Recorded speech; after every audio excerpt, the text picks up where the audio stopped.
in the midnight, wondering where's the sun. You gotta know that God always comes through.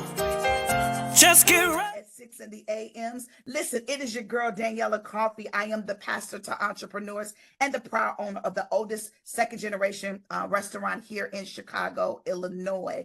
So uber excited to have you. We thank you. The trick of the enemy has never, ever changed. And his device is always to make you wonder, did God really say? Has God where? Nowhere. Nowhere. But the enemy's trick has never changed. If we think about when Jesus comes out of his 40 days of fasting, what does he do? So Nehemiah is in the winter palace, right?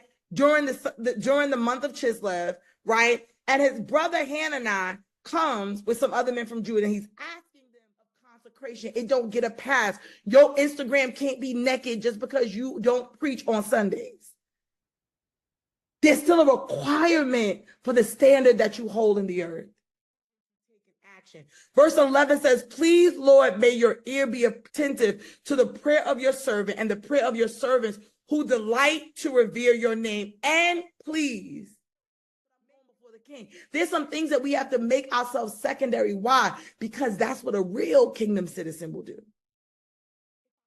So the burden of the Lord at some point has to compel us into our obedience. So it's not always our obedience. Obedience is actually a result of the burden.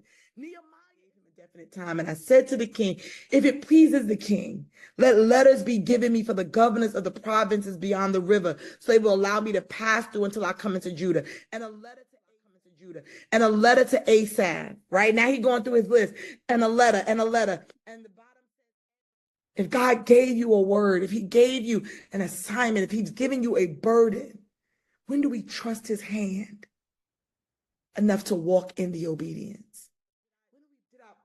Did the burden inconvenience me so much that I put it on the shelf so much so that I don't even feel it no more? Because we're not called to honor God with our bodies, glory carriers. How are you running with the glory? There's some things that God is about to unlock for some of us the moment we step out of our comfort and into the assignment, into the obedience of God. And also there's a consequence for mishandling his glory. To recommit. To tell God, sorry. God, I'm sorry. I'm sorry, God.